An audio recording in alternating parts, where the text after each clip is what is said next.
Welcome to Slayerfest 98. I'm your host, Ian Carlos Crawford, and joining me is her first time co-hosting, PhD student, blogger, and Marvel stan, Ashley K. Smalls. Hi, Ashley. Hi. I'm so happy that you said yes to co-hosting these with me. I figured it was like time. I know I wanted someone who was like a huge Marvel nerd, and I feel like you and I have done enough shit together that made sense. Basically, I've been on this show so much that at this point they've promoted me. You hung around long enough. I haven't left yet, so they were like, we might as well just give her something.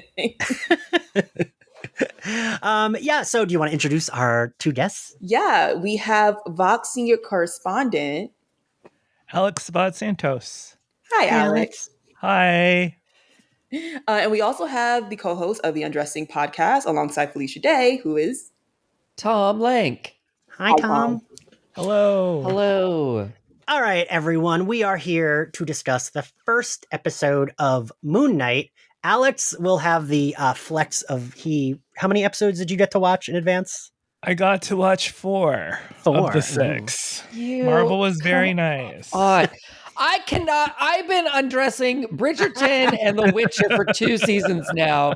We're very popular, and I cannot get Netflix to send us screeners. Yeah, just let me send us the episodes so we can review them ahead of time and promote your G-dang show, people. Come on. The problem with, oh my God, are Netflix people listening to this? Because that would be really embarrassing. But the problem with, I think, Netflix is that they do so much of their stuff. There's so many PR people that are all tangled up in other stuff, and then they also have third party PR people, and so it just seems like if you're just the most annoying person on a particular day, then you'll get the episodes. But if you just kind of fall through the cracks, they're all very busy, I'm sure, and so that's why you have to be the squeaky wheel. Mm. Oh, I haven't sent an email. I just assumed that they had heard of us and were like, we need the promotion. They're no, we don't need your support. We're fine, thanks. You need to be squeaky, Tom. And I know you can be, sweetheart. Well, that's what my neighbor says. I mean, Jesus. Well, Tom, if it makes you feel any better, which I know it won't, I have been trying to get on the Disney screener list. I mean, I have a podcast, but no dice. The one contact I had, she was like, I schedule interviews, not screeners. So I was like, all right, fair. Yeah, and the worst part is there's probably some guy named Dave.blogspot.com, and he has every single episode. And he's always at every screening. He has a fedora on, and it's just sorry to that man, but yes. Alex, yes, that is the thing that drives me nuts, and I don't understand why that happens. Because I noticed when I actually interviewed Emma Caulfield for WandaVision, some of the other sites that were there, I was like, what? I looked them up, and it's they have 75 followers. I was like, how do these people get on this list, but I can't? I don't know how that works. You gotta be real annoying. You gotta be mad annoying. Well, ask Tom, because I can be when I'm asking for something. You're never annoying.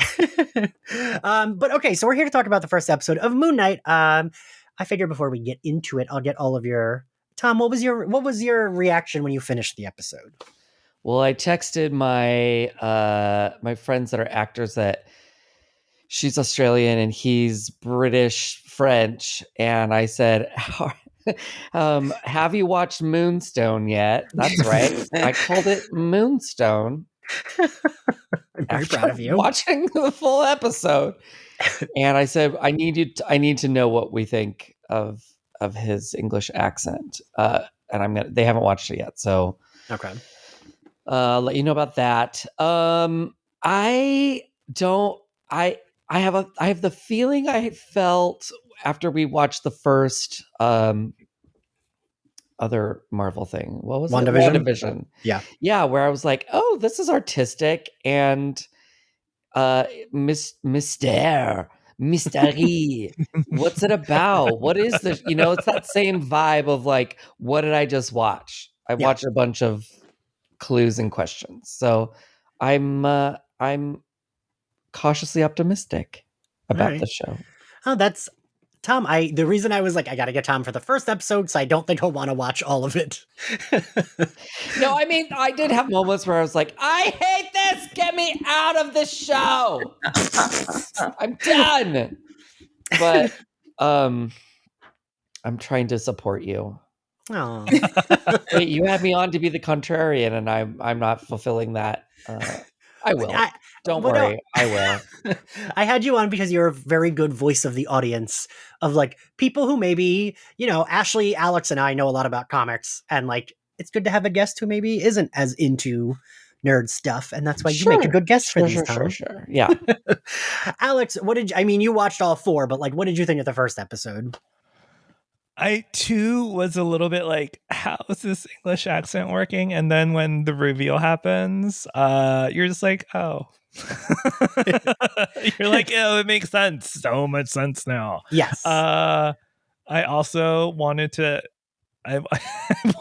so I had to write like a little review, and I wanted to make the headline Sailor Moon parentheses night. Oh, don't think I didn't also call it Sailor Moon at one point today. So I think we should just call it Sailor Moon. Honestly, yes. Also, like, I feel like the end of each of your recap podcasts should just be like, so who would win in a fight, Sailor Moon or Moon Knight? And then you just ask all your guests. And obviously, Sailor Moon would I was going to say Sailor Moon would every beat his single ass. Ashley, what did you think of the first episode when you finished? It gave me very much. You guys ever seen that meme that's like, girl, I don't know what the hell is going on, but I am living like that. Oh, yeah. It was very much like that was basically my entire in terms of like, did I enjoy it? Yes. I'm very nervous though, because like it's a really short series. And so I'm really nervous about like, okay, are they really gonna hammer in on everything that they're supposed to do with 5 episodes left? We've only been introduced to one of his personalities, really, in terms of like the main character. Like we've seen the other 2, but it's like when we finally get to Mark, it's the end of the episode. And it's like I get why they did that, but I'm also like, girl, I hope you know what you're doing for the rest of this series. Yeah. So he has different so he's a schizophrenic and a magic mummy? This associative identity disorder, I believe, is the right thing. If I got that wrong, I'm so sorry to anyone out there. But I was wondering that too. I was wondering if it's just like, are they gonna explain it with magic, or are they gonna be like, yes, he has this issue, but also there's magic? I think in the official logline of the TV show, it is dissociative identity disorder. So okay, thank you. I deeply apologize for any offense I have caused. I think it's fine. Yeah. Yeah, the accent, I felt the same way you did, Tom. I was like, I feel like I need to ask someone who like actually has like it's okay. Here's the thing. It gives me great hope that I too can work in London as an actor and as an American playing a British person, because that's what's stopping me from moving to London. That's the only thing stopping you? Yes, because I don't know if I'll ever work again. JK. But they're really hitting it. They're really hitting us over the head with like the slang, like in it, hiya. He's basically doing an impression of Wallace and Gromit. Yes. It sounds very cartoony. Yeah, because he's also talking. His voice is different. What are the other key litigators? Oh God, I can't do it now. I did find that one very charming. Litigators. To be fair, I thought that might be on purpose in terms of the acting, because he's not from the UK, but he's made this identity as if he is. So right, it might have. It is a very clever conceit. Yeah. So you can't really hammer his accent. Yeah, and I have followed a few like nerd content creators on TikTok who are from the UK who also like completely dragged him, but also feel like it might be, although I can't speak to Oscar Isaac's acting, not because I'm not familiar with it, but I'm usually too busy staring to know what he's doing. But like just to say that I do think it might have been on purpose to hammer in the fact that like this man is not from the UK, but his other personality is playing along with the fact that he's supposed to believe he is. Because there were points when it was so cartoony that I was like, ooh, I did not pick up any of what he just said. I mean, on a scale of 0 to Dick Van Dyke and Mary Poppins, it's, you know, it's far away from Dick Van Dyke. Like I feel like he's doing a pretty good job, and yeah. If you want to hear some terrible British accents, you should stream Death on the Nile. I just did, and it is wild. There's Americans doing bad British accents. There are British people doing bad American accents. The accents are literally and figuratively all over the map.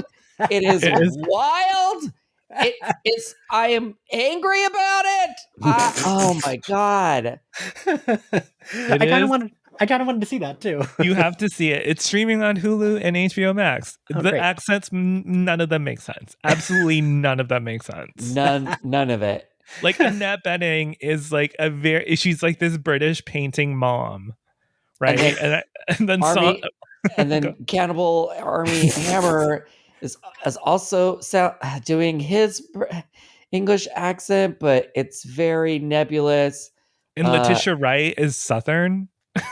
Why do they have her doing that? Yeah. It's wild. And then Jennifer, my hero, Jennifer Saunders, is doing an American accent that is very much from the French and Saunders show. Yeah. And it's kind of hilarious, but she also plays like someone who might be like vaguely lesbian and also like strongly a communist. Yeah, it's and then you've all sold me on this movie though. And then Gal Gadot is using her natural accent, but the acting.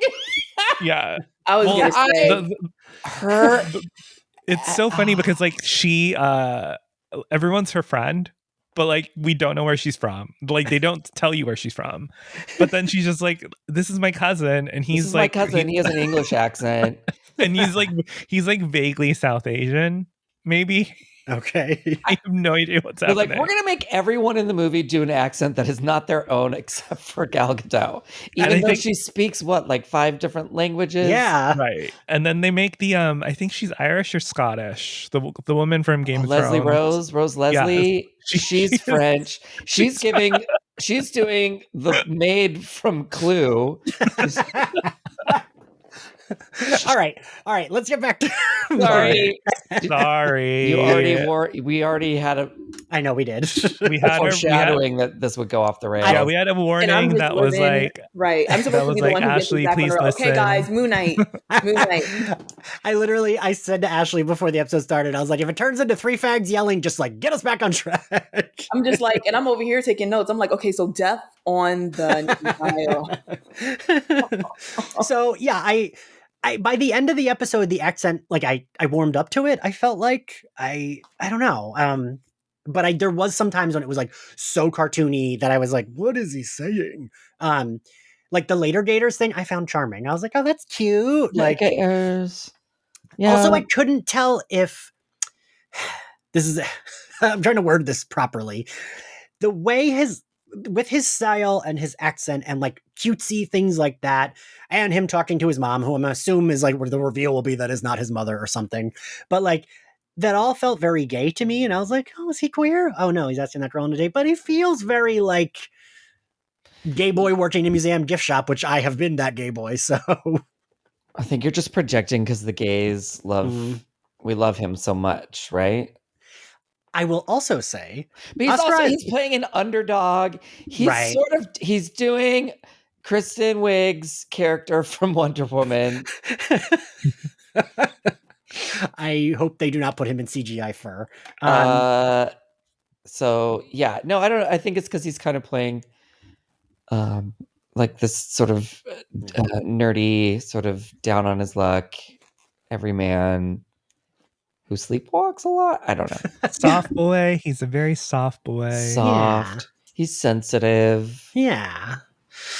So we open on Ethan Hawke doing a weird like Da Vinci Code thing. He's putting. I thought I was like, this is the superhero. He's putting glass in his Jesus flip flops, but then I was like, oh, it's Ethan Hawke. But I didn't know. I didn't know it was Ethan Hawke. I was just, who is this stranger? Yeah, and feet stuff like grosses me out. So I was like, ugh, when he was like stands up in those glass sandals. Alex, do you know who the character is? Like, who is the comic book villain that he's playing? Because this is, you know what? You asked me this before, and I was like, no, I do not read Moon Knight. The only thing I'm reading now is X-Men. That's the only thing people should be reading if you're reading Marvel stuff. So yes, sorry, I'm not a Moon Knight. Like, I'm not reading. I guess I could Google. Do you want me to Google right now? It's Arthur. His name's Arthur Harrow. I mean, he's in the. Yeah. I've heard that it's really different than the way that he is in the comics. Okay. So I'm not entirely sure that, you know, having that sort of knowledge is going to benefit anyone that much outside of like knowing the name and maybe picking up on some of the characters that may be coming in. Because when he went through his call log, I know I'm skipping ahead a bit, but when he went through his call log, when he finally started realizing that something's up, there was the one girl's name who he ended up calling. And then there was another name, which was the last name of his like sort of sidekick in the comics. I'm not sure if that means that it'll definitely be in the show, but like they clearly wanted to allude to it, that this person is in his life. But reading the comics did not seem like it was a big benefit. And I know because I dropped $20 trying to catch up on stuff and it did not help me at all. So Marvel owes me money, but why don't you expense it to send an invoice to Ian? I should, right? Exactly. My paying you that would be my whole everything I make from the Patreon in a month. Well, I read Brett White, who I always reference. He does like good like Easter egg articles for every episode for Marvel shows. And I actually read that like that character that was like his sidekick that you see once in the call log recently came out in the comics. So that would be nice, although I doubt we'll get that character. And if we do that, they'll like reference him being gay, but that he was like in a line like Loki. Yeah. No, I want to see him. I want to be like, oh, look, it's a sidekick. Wow, he's blowing someone. His first scene is going to a grinder hookup. unless it's a woman, then she could be doing woman mouth stuff too. Woman mouth stuff. Or they could be doing they stuff. Right. Anything super, like, I'm tired of this like don't say gay like bullshit. Like, I want to see now that Disney's caving, I want to see some fucking disgusto freaky sicko shit. Yeah, I'm tired of the like, oh, we introduced a gay character because they say that the name of their partner that could be the name of a woman and the character's a woman, so that we can infer that it's like, no, I want there to be like full on gay sex on the screen. Yeah. I mean, more lesbian. Sorry to the lesbian Cyclops law enforcement officer. Yes, that's who I was referencing. Or like, what was Jungle Book? Her brother. Wait, what? In Jungle Book there was a gay? No, sorry, Jungle Cruise. Oh my god. Moon. Everyone's kind of gay in Jungle Book. Moonstone, Jungle Book. I don't know. What am I watching? Nano Tom Lenk.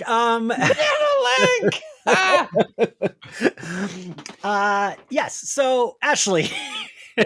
Sorry, we did it again. We did do it again. I think the problem is that there's not that much. This episode, Ashley, I think you said it, or one of you said it before we were recording, that it felt more like a teaser intro than like a full episode. Do you want to talk about how uncomfortable that bed looks? That whole sleep routine makes me want to die. Okay, so yes, I do want to talk about that because I was thinking this is the first time, like WandaVision, you mentioned this too, Tom, that like it was a little bit like WandaVision with a lot of mystery, but this one did a thing differently than most of the Marvel shows do, where it did kind of just put you in. Like there wasn't, like we knew the other voices were kind of there right away. We didn't build up to like him blacking out. It was kind of like his plot's in progress. And usually these shows have like a little bit of a slow first start, I feel like. Like moving all the pieces, even though this did feel like teasery, it was still like, we got like him in an action scene in a car chase, him blacking out, beating the shit out of people pretty like quickly. Yeah. Because it's like 15 minutes in when we get the scene of him waking up with his jaw like dislocated in a field.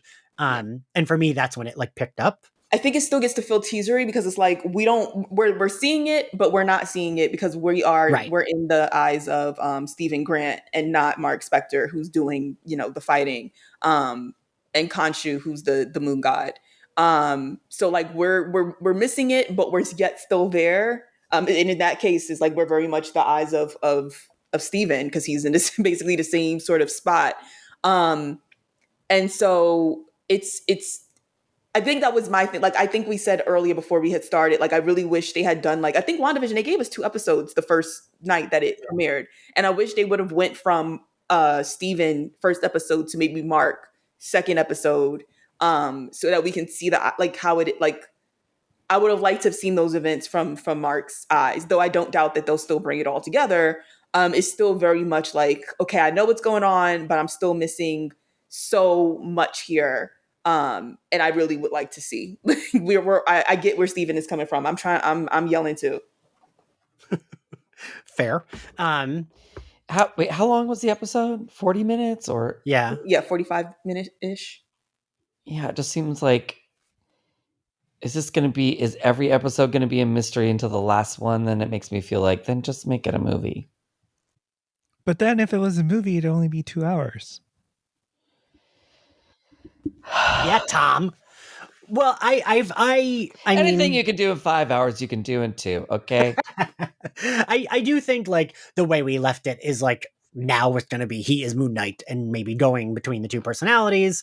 Because I did like, I mean, it seemed to be there was a lot of action happening. I just, like you said, Ashley, I think we need the other guy's perspective too. We need Mark Spector, his like actual whatever identity. But so like, we get immediately that he's clearly been having sleepwalking issues and they're intense because it's like a fucking chain, not just like locking the door and putting the tape on the door and all that. No, it's not even like a kinky chain. Yeah. Like it's a literal like incarceration chain. Yeah, I could not sleep with that on my leg. Yeah. So then we get, but I like it though. I like the whole idea of like it just drops you in there and you're just like, I don't know what's happening to my sweet soft boy, but something mean is happening to him during his sleeping times. And I do enjoy like the whole sand. I was just like, okay, well, like I mean, part of me is like, how, like, what exactly is happening? Like, I think like it's also like, I think the production of it and like the spectacle of it, I think I really enjoyed, even though like maybe like, yeah, even though like you don't get to see Mark's point of view, I do enjoy seeing, I feel like that told a lot of story and left a lot of mystery and let me fill in the blanks, which I enjoyed. So Mark, okay, I'm assuming I'll find out more about Mark. So Mark was at the end of the episode was the other person in the mirror, the other him. Yes. And then who's the voice that's talking to him? Will we find that out? There's 2 voices. Like so one is the voice? like creepy thing, not the voice. This voice when he was in Switzerland. I thought it sounded like Optimus Prime, and I meant to look up. Anyway, Ashley, yes, you were going to explain. Yeah, no, I mean, I believe because my subtitles betrayed me and didn't bring up the names, but I believe that's Khonshu, who's the moon god who gave Mark Spector his powers. That's the reason why he's Moon Knight. Because those are the 2 personalities, those are the 2 voices that are usually in his head. But to be fair, like if I was speaking from like I don't know, shit, I've never seen anything like this before, I just stumbled upon it type of thing, I wouldn't know. But I believe that's who that was, because that's, the like creepy sort of like bird face thing that kept following him. Yeah. That's who that is supposed to be. It's supposed to be the moon god, but it really was not. It's voiced by F. Murray Abraham. Wait. Really? Yeah. Yeah. Interesting. Huh. Voiced by who? F. Murray Abraham. Oh, okay. If you haven't seen his performance in Amadeus, check it out, yo. I really meant to look it up because I was like, is this the guy that's voiced Optimus Prime before? Because I thought it sounded like him. I love Yes, that Tom. his little the van he was driving with all the cupcakes. It said Zeuswagen, which means sweet wagon or sweet truck. I did not realize that. Auf Deutsch. Yeah. So he learns we see him. He works at this museum, which I don't know. Did we get a name for the museum? I don't know. New York. No. London. No. London Metropolitan Museum. No. Is it the National Gallery? Is it the British Museum? Is it the... It looks like it was at Trafalgar Square. It did, right? Yeah, I couldn't. I don't know. But it reminded me because I worked in the gift shop at the Met in New York, and that was a miserable job. So it kept reminding me of that, and I like that it's like a specific job, not like I don't know. I feel like they always give like these type of characters like, oh, they have like an office nondescript office job. So I liked the representation of shittier retail job. um, yeah, so we learned that he got a date with his attractive coworker, which clearly was not him because he like the interaction is more like he thinks she's asking him out, but it's that she's already been asked out. Oh, wait. Now, okay, wait. Now I'm getting it. So all these things that he's like has no memory of, where it would take like a confident personality to achieve was when he was his other more confident self, Yeah. which Yeah. I'm assuming is Mark. Okay, got it. Got caught up. So then we get like he puts on that tape to stay awake. It feels like he kind of Ashley, I'm curious what you thought. Like I felt like he already kind of knows that like bad shit is happening, right? It's not just that he thinks he's sleepwalking, right?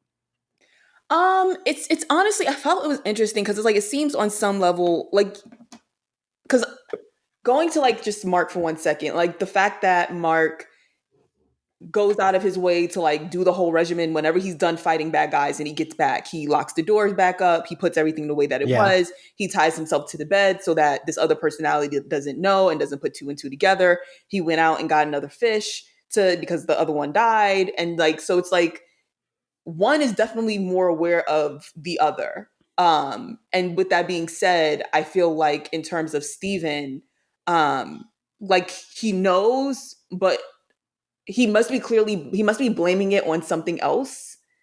Which I mean, to be fair, if I found myself in the middle of like my apartment someplace, my mind wouldn't go to, well, you know what? No, I read a lot of Marvel comics. I would try and think that I have superpowers, but like I think that yeah, on some level it's denial, but it's like I don't know how they're gonna go with this in the comics, but Mark was his first personality. Like that was, Right, you know, yeah. it's not like Steven was someone and then randomly this moon god came along and said, here, take this other guy into your head. Like that it was his first personality. And so, you know, I say that to say that there's this whole sort of background that's been omitted. And I feel like on some level that Stephen Grant's the persona has to be aware of it. So I don't know if I would say it's completely like being in denial. This is also another thing about me being nervous about how Marvel decides to tackle mental illness. Yeah. Because it can be it can be really complicated and we don't want to do a disservice to those who do deal with this. But that's how I I take it as think someone who doesn't. one of the things that kind of what I do like about it is that you don't really know if it's who's the dominant personality. Like you don't know who the center like is this really what's happening to Stephen Grant, or is Stephen Grant a part of Mark's head? Right? Like is Stephen Grant the invasive personality and that wasn't the original, right? And it's just like, well, we don't know. You can't pick apart which one is which. But going off, I feel like the mental illness stuff, I think there's a little bit like WandaVision in that, like, you see these Marvel TV shows kind of want to deal with bigger implications and like deeper stuff than just like, oh, well, Captain America's sad. Iron Man is sad. Now they're happy because they won. I think there's a lot more complexity in what's happening with like WandaVision and how that was like an allegory for grief. Like, I think that there's definitely a strong allegory and metaphor. And I also think that it's probably better. It works better in metaphor when Marvel is trying to deal with mental illness or talk about mental illness or talk about trauma in Moon Knight and it isn't strictly like, oh well, this is someone like XY, this is XYZ, this is a diagnosis. Like I think it works better as, yeah, look, it's this guy who's suffering from mental illness. He'll probably need to come to like some idea about his identity to like figure out how it impacts his life.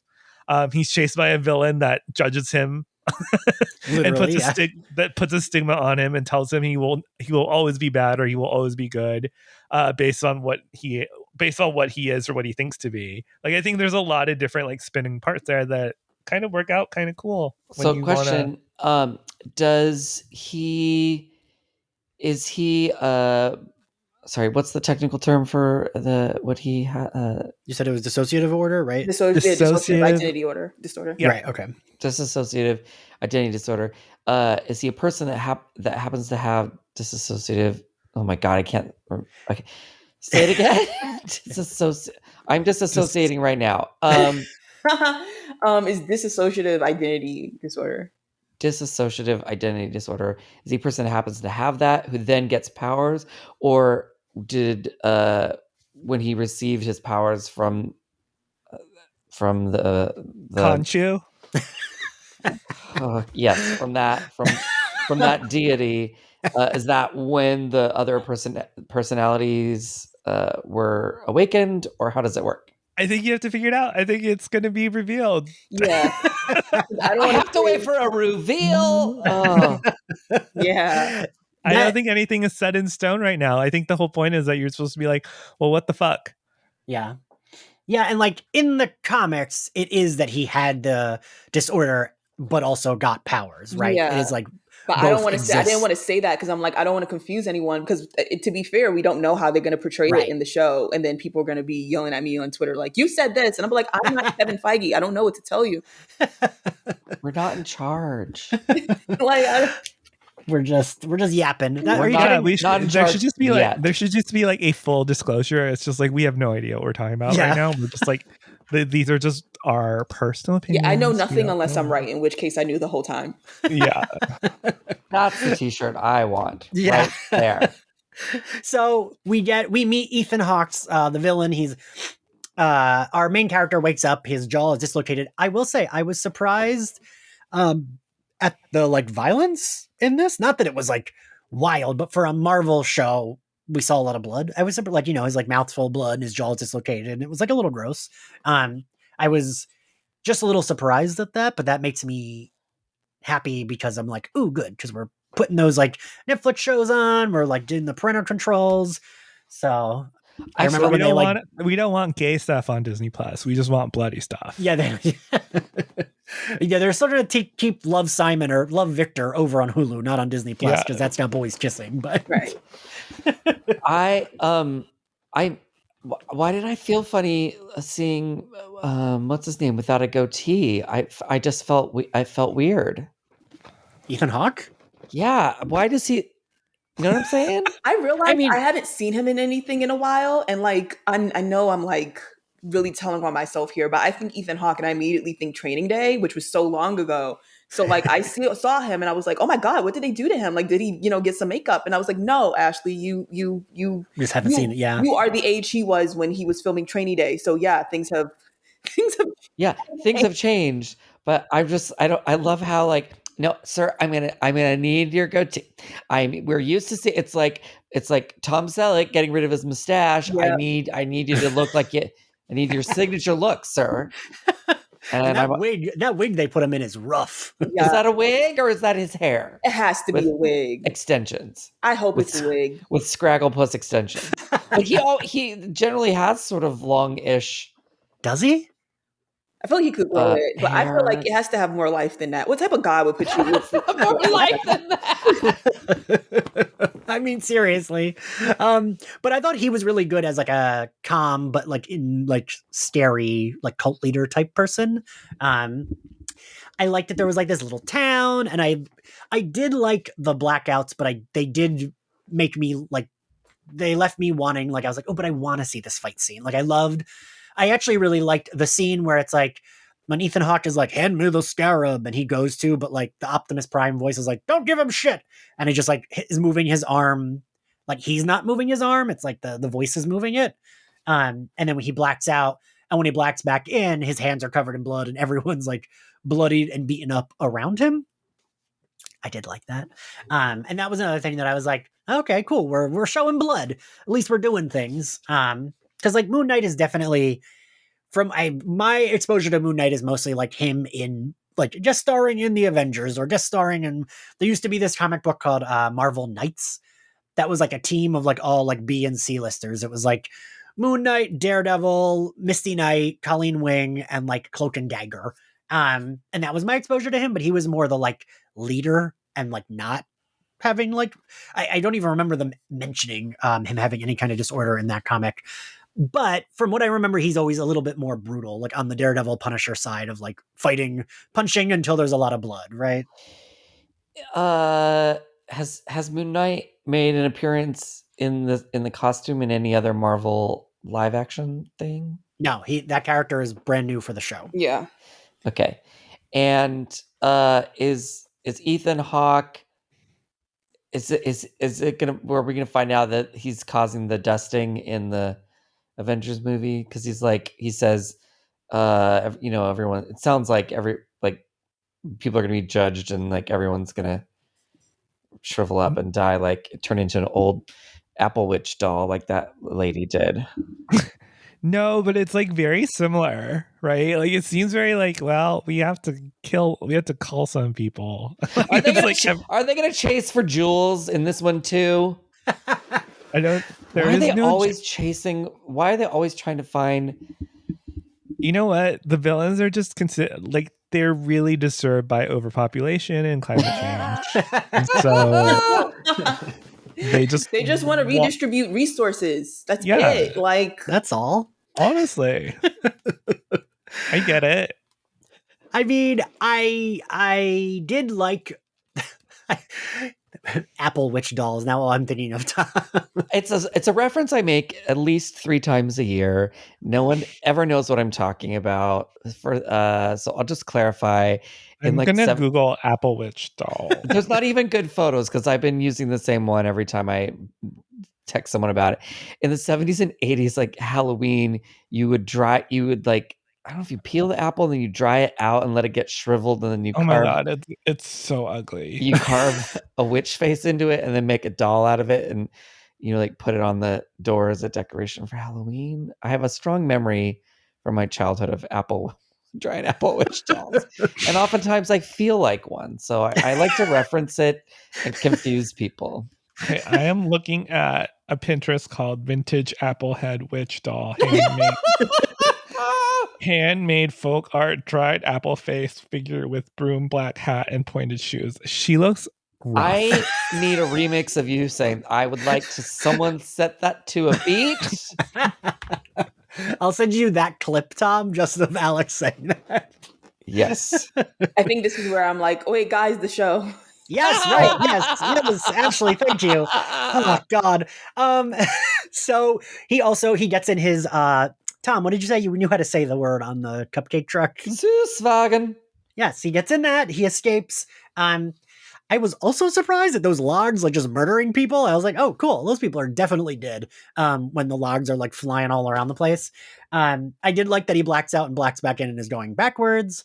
And that when the guys get out of the truck, there's just more logs that smush them. I will say that whole thing looked so CGI. Yeah. Right? Yeah, those logs.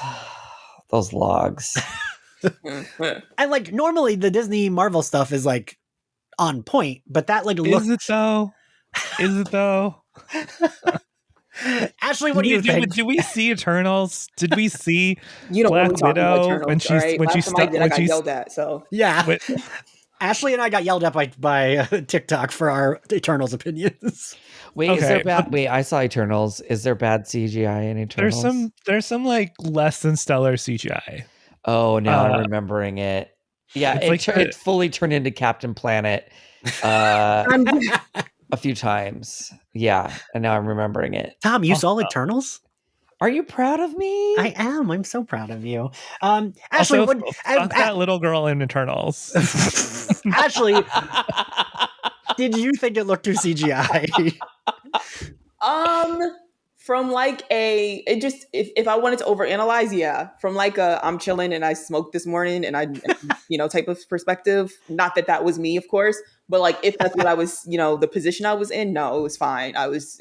All right, fair. Like Marvel can't win everything, Yeah, But and I mean, and it's just like I love Black Widow, but I think we can all admit, like when she stuffs the little stick into the big old engine and she blows up, What do you mean? No, don't do it. it did not look the best. And you know what? I will blame it on the pandemic. We can blame all the bad CGI of the last 2 years. but it's weird because like some of the CGI you don't notice at all. That's the thing, is you don't notice good CGI. You only notice it when it's the what do they call that technical term? The hidden valley. Uncanny. Uncanny valley. There we go. It was logs. They're not even human. What am I talking about? Anyway. Oh my god, I hope that there's a CGI Apple Witch doll at the very end. So then we Ashley, what happens after that scene? I don't even remember what happens. I remember those people get knocked by the logs. We're forgetting the epic gun throw. Which is just like would be me in this situation of like just throw whatever is in your hands at people. And Khonshu's just very much is like, not that like, did he just throw the gun? Like he just, like he didn't like. Steven's been called an idiot at this point 3 times, and he's not helping himself at all.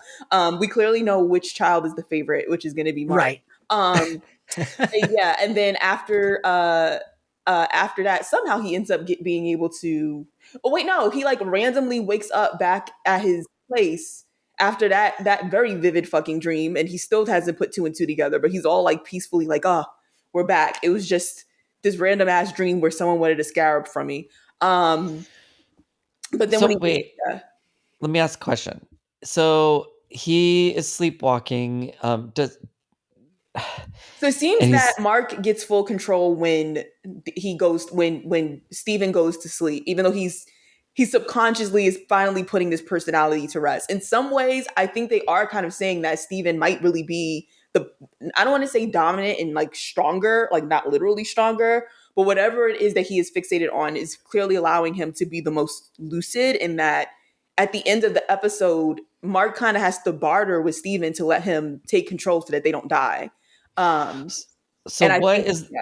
What's the reality when he goes to sleep? Is that another world he's going to, or is he actually there he's physically now in Switzerland, and Mark has taken him there? I think he's physically there because the time like when he comes back, everyone's like, well, oops, today's not Friday. Yeah, but exactly. Thursday to Sunday, so he got on an airplane to Switzerland. Or between his powers don't include like flight, but he's able to get to places much faster than the rest of us. And I mean, like, I guess the big tell before the date that said that it was Sunday was that the fish died, because I related to that, because if I left my goldfish alone for 20 minutes, it was done with life. Oh my god, wait. So this is where I'm gonna be the idiot. I was like, wait, I don't understand. The fish grew another little fin? What's going on? I didn't realize. So I was the same. I thought you're an idiot. I thought he went to the fish because I thought for sure he was like, oh my God, the fish is that voice of God that I keep hearing. And obviously, if you're the voice of God, you can just like grow a fin if you want.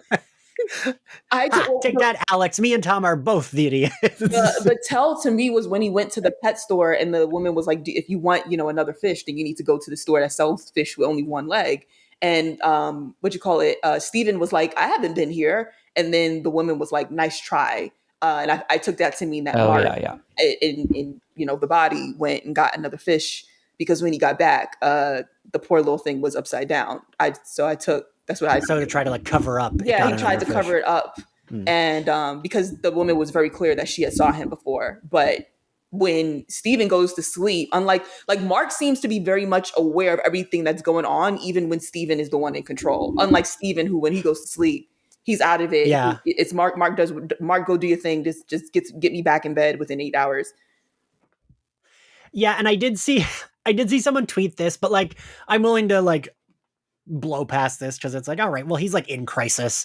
Someone was like, how did he not know? It took him all day to figure out what day it was. He has a smartphone. Like he would have known the date. Yeah, they didn't do a good job with that. But then at the same time, he strikes me as someone who just, I mean, like in the literal sense, doesn't have his life together. And so, you know, when like things that you like, I once lost my phone and it was in my hand. Like that's what I was Right. going through in my life. So he just strikes me as someone who is going through that all the time. And so that's the leeway I'm going to give them.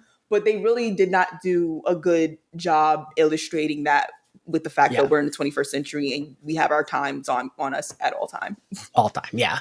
I think what's funny is that when I watched this episode, it made me think of this Reddit thread that basically where this guy was just like, yeah, I keep finding all these notes in my apartment. Isn't that super weird? And I think it's my landlord. He's breaking in. And someone in the thread was just like, hey, can you check if you're if you have carbon monoxide poisoning? Because it sounds like it. And then he finds out that yes, there was a carbon monoxide leak. And he's like and it was like the whole entire time he was writing himself all these notes and doing all these things and he had no idea. And that is what I kept thinking of. I'm like, oh my gosh, maybe my poor Steven is suffering from carbon monoxide poisoning. But then we know it's not as simple as Wait, that. does carbon monoxide make you disassociate and like do that? I didn't know that. It's the craziest Reddit thread. It's like one. Like, I will shoot you the link. Why after. would you share this? It's Now such the a next good time I story. forget something, I'm gonna be like, oh my God. I know. Yeah, he like kept finding all these notes in his apartment. He's like, does someone live in my apartment? And then like some like health professional was just like, yeah, you should definitely get a carbon monoxide detector because it sounds like you might be hallucinating and doing stuff while you're not conscious. So one more thing for me to be worried about. Okay. I know. yeah, same. Jesus. And I have a couple of friends. I'm like, I think I need to buy them one of those because might Are help. they leaving you weird notes? No, but I feel. Oh yeah, no, they're not. No, I have a friend who what's the sleeping pill that you're not supposed to take anymore? Oh, the Yeah, Ambien. Ambien? I still take Ambien. You can't take that. That stuff is crazy.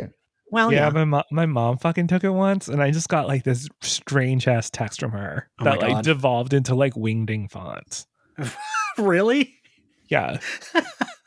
Jesus Christ. I feel like the worst I do is like I order myself things online that I probably shouldn't have bought or like send flirty DMs. I don't know. You know who should try Ambien? Stephen Grant. He should. Yeah, yeah. Why does he want to? It's weird that he wants to stay. Oh, he wants to stay awake because when he falls asleep, he becomes the other person. Okay. So, well, a person that had no clue what was happening.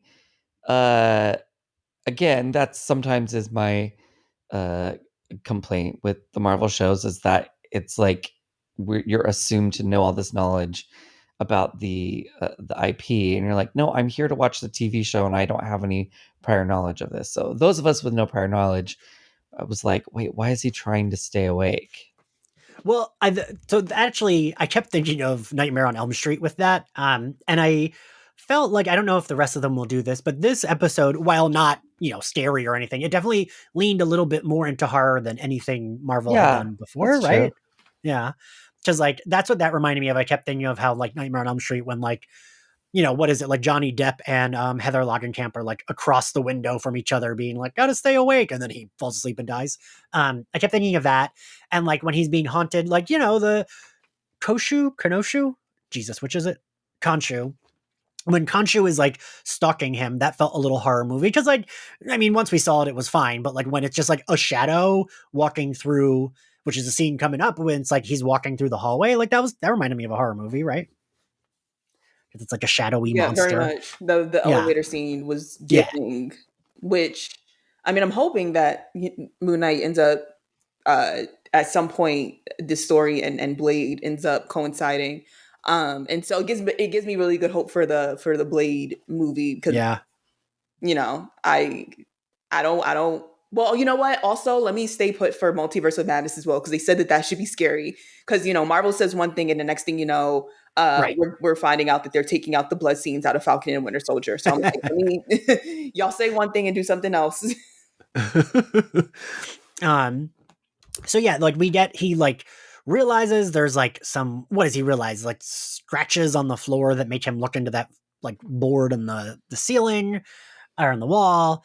He finds that phone. He then gets chased. The electricity's going wild. It even reminded me a little like the mirror stuff reminded me a little bit of Black Swan. And I did I think that you're also supposed to.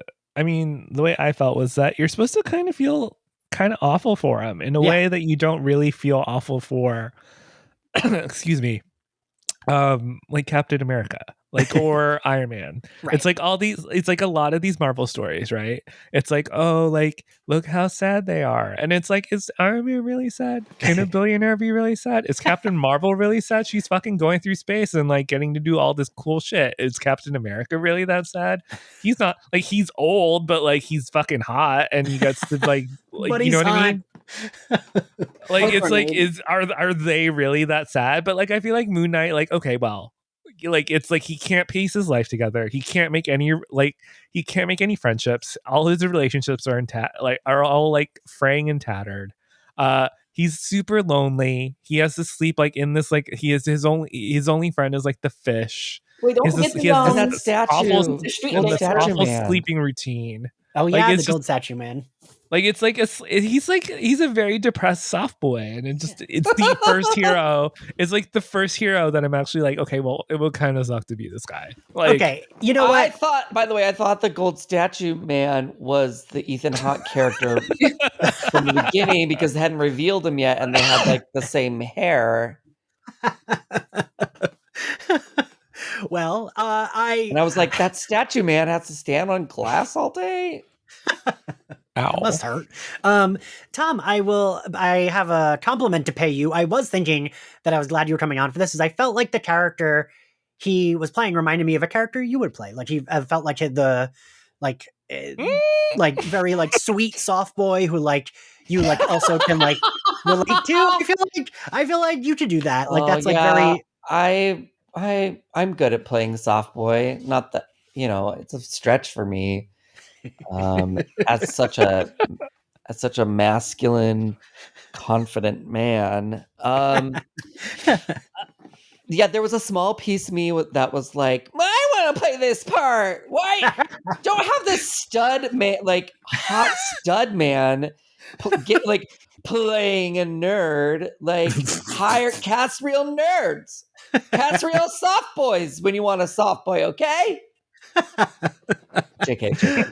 That was a small percent of me that was saying that, because that was very masculine and convincing of you. Yeah, it was. I hate all of you. I hate all of you. Ashley, what did you think of the elevator scene? It was given very much horror. I was here for that. I mean, kudos to the makeup department for actually being able to get Oscar Isaac look like he's in distress and hasn't, seen sleep in years. Because that was something. I think, it also just, somebody brought it up beforehand. I was trying to figure out how I really felt about it, but like, is this Stephen Grant persona aware of something going on? And I think that was the first real, like, this isn't new, clearly. Like, at the point that we get dropped into this story, clearly the Mark Spencer side of him has already put two and two together about this thing that needs to be taken, about where to go, what he needs to do. So it's like, this isn't a new development. And so I'm kind of like, I feel like, as someone said earlier, like, there has to be something that Stephen Grant is onto, because you don't just randomly start, yelling in the elevator when, so I do think, like, he seems anxious, from jump. Like, even if we hadn't seen the whole I freaking attach myself to the bed thing, like, he looks like someone, if you like tapped on him for directions, he would yell and run away. And so, like, it really dived into the, like, he must be either some level of denial, or, I mean, to be fair, like, this is the Avengers world, even though they're on the other side of it. Like, where shit does happen, I would even as big of an Avengers fan as I am, if I actually lived in this world, I probably would hate all of them, because it's like, I don't know, like, is what's making noise in my apartment? Sure, it could be a critter. Maybe, Loki has shapeshifted into some shit. Like, I don't know. I'm guessing myself. So I'm like, maybe it makes sense that he has the jitters like this. But I do think that they've done a pretty good job of like, it's unlike WandaVision, where it's characters that like we know. So when like we didn't know what was going on, it's like, okay, but I'm still here for Wanda and maybe Vision, depending on my mood. But like now it's like I don't really know this person. I'm doing my best to, but like as soon as I try to get to know, I can see he wants some bonding, he wants some relationships. It's kind of sad that the closest thing that he has is a street performer who doesn't talk to him. But then at the same time, it's like I get this really small feeling he knows a little bit more than he's letting on, even if he's like choosing willfully to ignore it because the shit is scary. Yeah. Yeah, I mean, yeah, I'm all of that is basically like, right, we have to like find out. We'll see what we find out about it. So what is it? He goes, is it like then he wakes up on the bus, right? Yeah. And not only that he wakes up on the bus, but then he starts seeing Khonshu, and then he also when he gets off the bus sees Arthur. Ethan Hawke. Yeah. So then he runs into work. Everyone's ignoring him because he's like, I guess he's just been stressed, so everyone's used to him like freaking out all over the place. Yeah. Like it's clear like people kind of like tune him out, and I don't blame him. But like I blame them because that's what I'm saying. It's like he's clearly been on the edge for a while now. And maybe that's a part of the reason why the Mark Spencer part of his personality plays along with the sanctity of this personality. Because it's like, if I reveal too much to this man, he's just gonna like remove himself from it completely. Tom, yes. I just was gonna say, how come Oscar, who is younger than me, gets to play a dad of a full-grown man, Timothée Chalamet, and I still can't get cast as gay dad with a baby? Why? How? I want to know, what is the math? Is it just homophobia? Please let me know. Write letters to your congressperson. Thank you. Wait, is Oscar Isaac? How old is he? Now I'm curious because I think I clicked on something that was like, these. Can you believe these actors are both 38? And then someone gorgeous like him, and then someone haggard. Oh, he's 43. Okay. Then we're the same age. Okay. But still. The point still remains. The point still remains. Yeah, I also wanted to point out, I love that. I loved seeing the elderly lady in the like elevator, because we got to see from her point of view that he just looks like a crazy person. Like he looks like he's like gonna murder someone. So she's like, "Oh, great, having a great time. Gotta go." Yeah, like my friend is here. I have someone who's in this apartment. They'll see you kill me. So. So whatever. So he gets to work. Ethan Hawke comes into work. We learn that even the shitty security guard is part of. Did they say what it is? They don't say, right? The name of their group? Not really yet. No, it's just that tattoo that they all wear. Yeah. And for like, this is why I would fall for whatever. Because for 2 seconds I was like, wait, is Ethan Hawke not bad? And then I was like, wait. I watched him kill that old lady. No, he is bad. Because the way he like talks to him is like kind of calm. Also, I meant to look this up, but is Emma the woman from The Mummy? Isn't that the name of the woman who's killed, who they try to replace Rachel Weisz with in The Mummy? Maybe. I'm not aware of that. The only thing I know about The Mummy is Rachel Weisz and Brendan Fraser. Brendan Fraser looking fine as shit. Was The Mummy a Marvel property? No, it was not. Okay. Wait, going back to Tom's point, I really enjoy when the age gaps of like parents and children in movies are very small. Like Nicole Kidman playing Patrick Wilson's mom in Aquaman. Yeah. Oh gosh, that was hilarious. Yeah.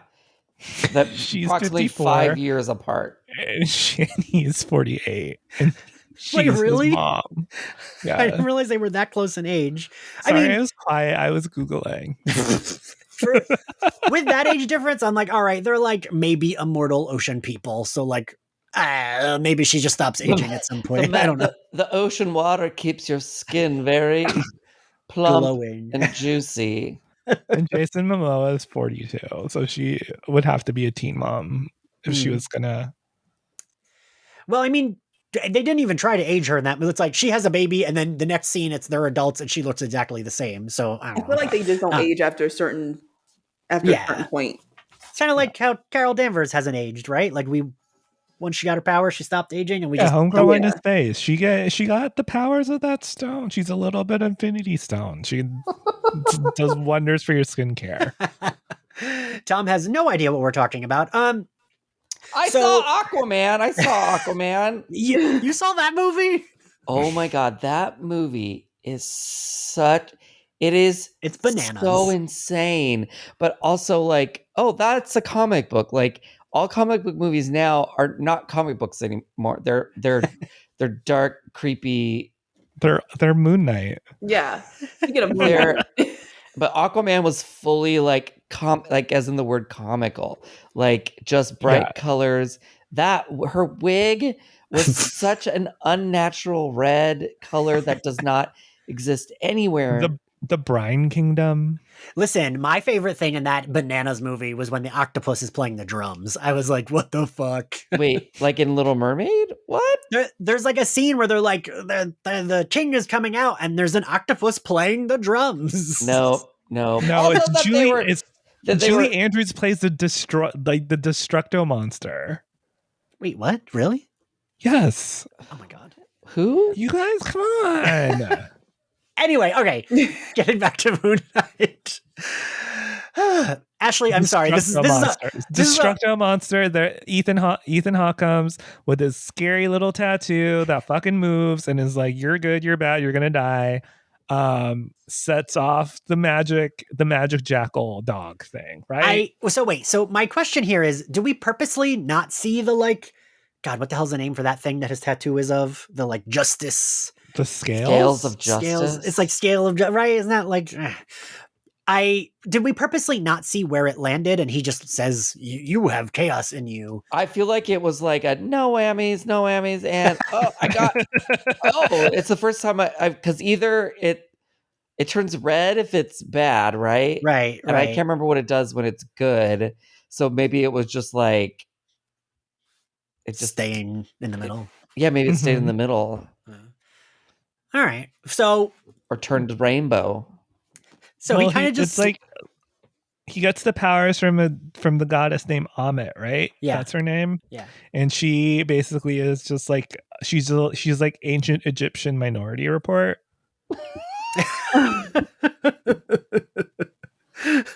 I guess, right? Like she's just like, yo, bad shit's happening. Gotta go. Man, I can't believe she did that with an old lady. Also, I'm now realizing I hate the scale tattoo CGI. Did it have to be a tattoo? I feel like it could have been a necklace or something. Like, really? He's got a magic tattoo. That's your issue. The magic tattoo. A magic tattoo. Well, so then they let him go, right? He's just like, no, let him go because other people come in the exhibit. And I don't know if we all caught this, his fucking awkward run away when his arms are just like at his side. I loved that really weird detail. Mm-hmm. We got to closing time. He hears like an animal. And this again felt a little horror movie. Wait, Ian, I think you enjoy Oscar Isaac's physical comedy. I think I do. I think I do. Yeah, Ashley, so then what happens? There's like he hears a noise, right? He goes because he remember his boss was all, you're doing inventory. So he's doing inventory. And that's when even though this is where, this is, all right, this is why Black people can't be in horror stuff. Because a guy just came and I know he has the power to just basically suck your soul out. I'm not doing inventory. I'm going home. But anyway. He does go ahead and he does inventory, and then he hears the noise, and it's like this. What was that? A jackal, I believe that was. Yeah. And it starts chasing after him because they want the scarab. He throws his bag. The scarab is in there, and then he finally goes into some room that's filled with mirrors, really conveniently, where this other personality of his can come out like, you're not going to die because you haven't died yet for a certain reason. I need you to let me, this is, we see a lot really in the scene, in a sense of, we know that Mark is very much aware of everything that's going on, even when he's not the dominant personality at the time. We can see that, it does let on that to some effect, Spencer does have a lot of control if he's able to, one, go in and out like that. Like, even when the whole thing where he was at the other side of like the country or whatever, he keeps coming in when Khonshu would very much like for him to stop. That has to be for some reason. And then even in this scene, Mark clearly is like, all right, fuck it. I can't just keep coming in for 30 seconds. This is clearly going to take more time. I need this personality of yours to let me have the controls here. And he seems really, what's the word I'm looking for? Like, I don't know, maybe is sympathetic like, he's not just like, bitch, you don't know what the fuck you're doing, I'm taking over. He's very, he's trying to be as empathetic as possible on some level for this. And I'm hoping that maybe the next episodes dive into as to why, as well as like how he started off and things like that. But whatever the case may be, Steven is very much like, all right, there's a fucking mythical jackal outside. I don't know what this, at this point, the guy talking to me in the mirror is not the strangest thing happening here. So maybe I should just let him take the reins. And that's when we finally get the 20 seconds of Moon Knight. I was thinking, like, just let them take over. What's the worst that could happen? That monster will kill you if you don't. So, like, if you let this guy take over, it'll kill you and you don't remember. All right, that seems better. Like, yeah, like, like at this point, anything talking to me saying that they have the answers, I'm gonna be like, you know what, you go ahead. Like, yeah, you go for it. You try. Tom, as an actor, what did you think of like him acting opposite himself? Well, I mean, he wasn't really, because they're Right. filming it at separate times, so he was Yes. probably acting opposite the script supervisor, who's like awkwardly saying like, "Can I take over?" Is it Oscar Isaacs? Are we sure about that? Because I was really hoping. I did. That's when finally I was like, oh, okay, so the other hymns don't have accents, so okay, we're gonna be forgiving of that. I liked the little details of the Egyptian hieroglyphics sort of coming in on the bathroom wall as everything started flashing, and the sort of setup of the bathroom was similar to like the big bricks of a pyramid or something. Yeah. So that was some fun artistic details. But yeah, we finally, so Ashley, I know I kept thinking of Daredevil when I was like, man, and I love Daredevil as a show. Like, I thought it was great, but like how that first season, you wait, like the whole first season was basically this episode, right? We're waiting for him to be Daredevil and he doesn't get his costume and like fully adapt to like that until like the last episode. I like the scene. I liked it. I do wish we had seen him fighting that monster a little bit more. It feels no. It's so much better when you don't. All right. Yeah. I like it's supposed, you're supposed to be like, what the fuck? And where does his costume come from? It materializes onto him, much like Sailor Moon. Yes, it materializes onto him. Oh my god, he needs a Sailor Moon fucking transformation scene. Then he would definitely be a tender gay. I would love a crossover event of Sailor Moon and Moon Knight.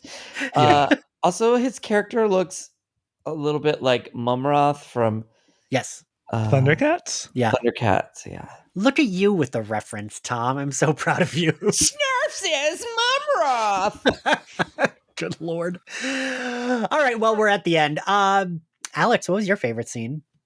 My favorite scene. Oh, the blacking out while he's driving and then all that weird stuff that keeps happening. I really liked it. That was fun for me. All right. Ashley, what was your favorite scene? Ironically enough, him throwing the gun. for some reason. I don't know. It gave me very much like, I don't if Into the Spider-Verse when he's like trying to follow Peter around and he throws the bagel at people. Like it gave me very much. I don't know what the hell I'm doing, which he literally says, and like intro to a soon to be like superhero ish sort of thing. Even though a part of him does know what it's doing. But yeah, that would be me in that situation. Oh, I also wait. I also love when he's sweet to the little kid in the in the museum. Oh yeah, yeah, yeah. Yeah, I hate child actors, so that was the worst I am. worst part. For Okay, me. well, how are you going to act and have like a little be a gay father to a little gay Look, baby? I'll never will have to be because clearly it's not happening. I my favorite scene is his work opposite Donna. I just love the banter between him and Donna and how she's chewing gum and you're like never supposed to chew gum as a choice as an actor, apparently. Because it makes editing hard. I learned that the hard way one time. Oh, Yeah. really? I chewed gum in Yeah. a scene opposite Jim Carrey, and I didn't realize that it would be problematic for them. Oh. Because at some point they're like, don't chew the gum anymore. Is it because of the sound? It's because of the sound, and because when they cut back to you, you'll be saying like you'll be in the middle of a chew, or because when they're editing it, you may not be seen chewing gum at the top, so then so they have to establish it so it locks them into certain editing, and they don't have freedom to choose what they want throughout the scene. Tom, I really always love your acting stories of, well, I did this and they said nope. You mean failure? Stories of failure. My favorite is you singing Hot Pockets and then having you redo it without singing it. Here, I gave them gold, and I agree. they returned it for some pyrite. So I think my favorite scene is the elevator scene, just because I love how like very horror movie it was, and I like seeing the elderly lady being scared of him when we like seeing the outside perspective. I always like that. As a first episode, what grade do we give it, Ashley? I would give it to start. I'm gonna give it a 7 out of 10, and depending on how the rest of how the other 5 episodes ties in with it, I think it would probably get bumped up to an 8 out of 10. But as of right now, standalone, not knowing what else is going on, it's 7 out of 10. Enjoyed it, but yeah, I needed more. So wait, normally we do A through F. So what would you convert that to? That's a C. A C. C. I didn't want to say it was a C, but yes. Okay. Tom, what grade would you give me? it? A 7 out of 10 sounds so much better than a C. It does, right? I'm gonna go with a B. It's intrigued me enough to want to watch another episode. So, Alex, a 7 out of 10 is 3.5 out of 5 Yelp stars, and I'm like, would you like? I don't like the 3 Yelp stars makes me a little nervous. 3.5 makes me a little less nervous. I would say that I would probably give it like a B plus. Okay, and then compared to the other episodes, I actually think it's one of the stronger episodes once everything ties in. So, okay. All right. I think you'll well, see, like that's where it cheating. goes. You're operating off of a cohesive work. I'm just going off. No, I'm just saying you're gonna look back and you're gonna be like, yeah, that's what I said. I was like, if when the other episodes come in, like by themselves, the earlier WandaVision episodes, I was like, what the hell is going on? Now, when I put it all together, I'm like, A+ show. Everything was great. Don't say anything bad about Wanda ever. So I think it can all change. The ending is not good. Oh. We're not doing this. But sorry. I think I'd give it. I will say when I rewatched it, I made my mom rewatch WandaVision. I did appreciate the ending more as like once I was ready to be like not so in love with the ending, it felt more cohesive. Anyway, I give this episode like a flat B, because I see the potential and Oscar Isaacs is very enjoyable. I was exhausted when I turned this on and I kept like a little bit going in and out of it in the first like 15, 20 minutes. And then like after I was like, okay, I'm hooked. And Tom, do you think, would you watch this episode if I didn't bully you into coming on for this? I was curious about it, and since I'm a soft boy, I have a soft spot for Oscar, and so I was thinking like, oh, what's that? Maybe I'll look at his beautiful face for an hour. All right. Well, thank you all for joining us. Ashley, thank you for co-hosting your first episode. Thank you, I hope I Ashley, did for my letting us talk about gay things. Thanks for steering our Zeus wagon back onto the road. We all had to give up control to Ashley to get her through this That's podcast. great. That's great. She is our Mark Spector. So thank you all for listening. If you like, God, I haven't recorded in a month, so I'm like, what do I say?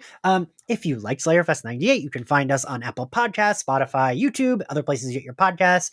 You can support us on Patreon, where we are going through Harley Quinn season 2 and What If.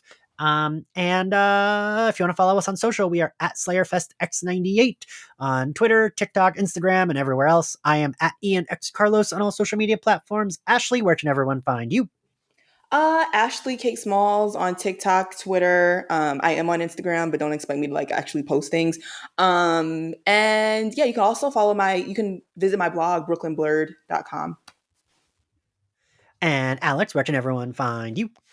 I'm a Vox, but follow me on Instagram. Let's be friends on Instagram. Tell everyone your handle. My handle is one guy named Alex. It'll be And fun. Tom, where can everyone find you? At Tommy Lenk on Instagram and TikTok, and Tom Lenk on Twitter. Woo! All right, we'll see you next time. Bye.